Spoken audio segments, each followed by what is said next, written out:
and the water goes on me.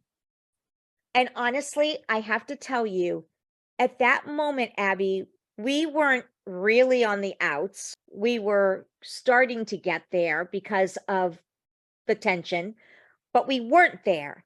And at that particular moment, what went through my mind, and I feel that second guessing situations sometimes gets me in trouble. What went through my mind was, she's doing this for ratings, and go along and play along with her.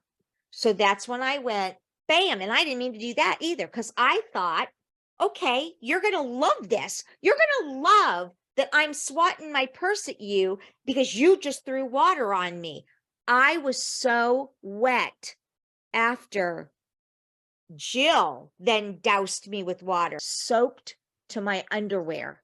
That's how wet I was. I had a dress on that was kind of, you can see it's lacy, and there was a lot of holes. So it went through very quickly, and it was freezing outside. And all I kept thinking was, I can't go outside. My hair's soaked and I have bronchitis.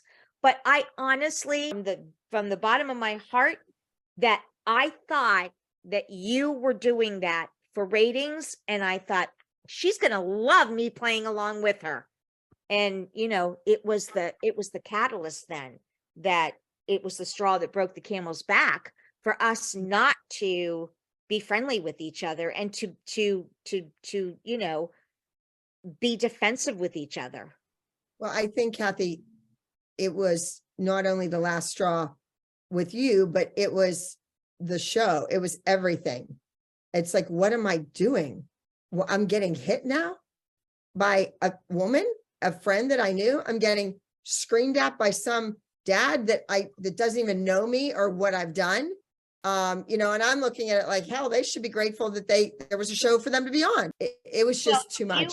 You marched down because I had my mom and I had my best friend with me, who would travel with me a good deal when I would have to film. And you marched out, cameras down, you marched out, and you walked up to my mom and you said, you should teach your daughter some manners. And my mom was dumbfounded because she had no idea what happened. And when I got to her, she was like, oh my gosh, Abby was so adamant with me, and I need to teach you manners. And, you know, we love Abby. What happened?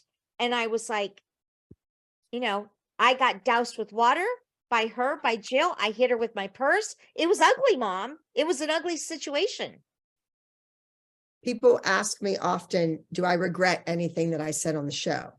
Do I regret some of my words? And they're insinuating, I think, the kids or the moms, but I remember going to your mother. That I remember. And I should have never done that, because I wouldn't have appreciated someone going to my mom and working her up. But again, our tensions and our stress in the moment, and I saw her and I thought, you know, and I should have never involved her ever. So I apologize to you, to your mom. Again, I shouldn't have got her involved, but I did go to the police station. I did file complaint into any fights in Detroit, because you have a record. You have your name's gonna pop up. Your name is gonna pop up. But I started doing that because of, you know, when you hear a girl's been, you know, with a husband and wife or domestic violence, and you hear it's been done, but she never reported it, and now she's dead.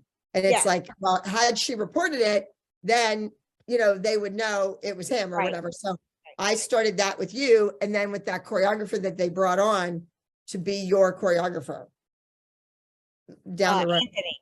Yes. Anthony. And he was over the top also.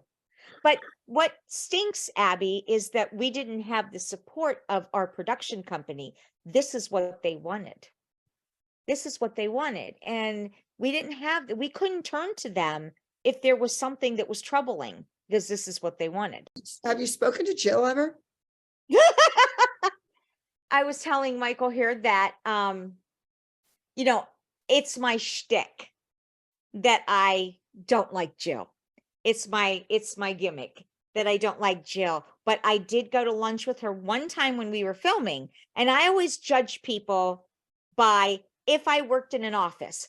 If I worked in an office, her and I would probably be friends. If I worked in an office, I'd stay away from her. if I worked in an office, Jill and I would probably be friends because we have a lot in common. You know, she likes to decorate. She likes pretty houses. She likes to look nice. The day that we had lunch, it was a very nice, enjoyable lunch. I don't even remember where we were. I don't remember where we were filming. I don't Oh, even it was know. on camera? It was on camera? No. Oh, no, no, no, no. Oh. This was us on our own, just being us. And Wow. it was a delightful lunch. So yes, it's my shtick that I don't like Jill and I hate Jill. And I chuckled uproariously when I walked by and went, do something with that hair, Jill. I use that all the time. I just It's wonder funny. if at that moment after the water, Yeah, she was wild. yes. So was there ever an apology? Was there ever a moment after that? I'm not a grudgy type person, and I love when my life is copacetic. So I like for people to like me, and I don't like for people to dislike me. So if it always means that it's patching and mending a relationship that's gone the wrong way, I'm always up for something like that.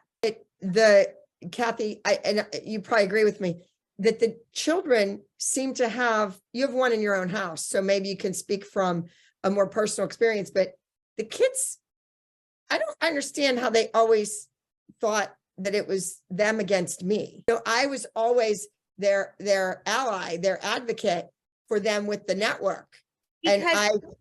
Because it's even that way in real life with having a dance studio, and you're gonna agree with me on this. What the kids hear at home from the parents is what they think. So, you may have been their advocate, but you were doing adult things for them that they didn't understand. They didn't understand that you wanted better music for them, and you wanted a better dance, and you wanted better costume.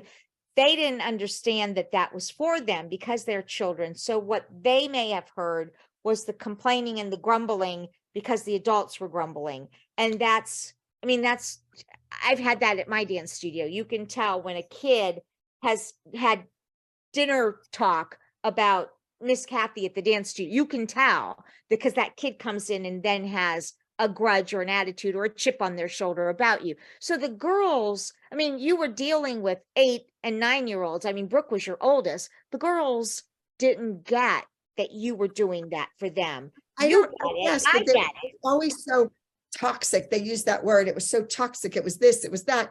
So They were at the dance studio before.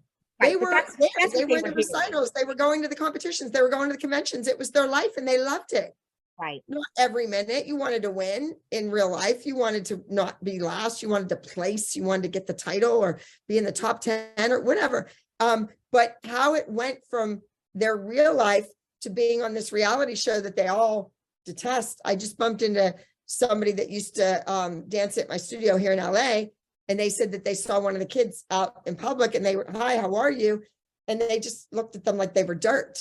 And they said, well, we used to be in your classes at ALDCLA. We took with you like every day. Like, oh, yeah. And they go, have you ever stopped in? Do you ever stop in and see Karen or Gianna or whatever?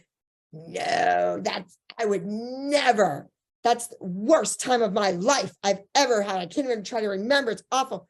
Like this big scenario at a mall. But I experienced that in real life at the dance studio. And that's just people. And, people, you wonder, why are people like that?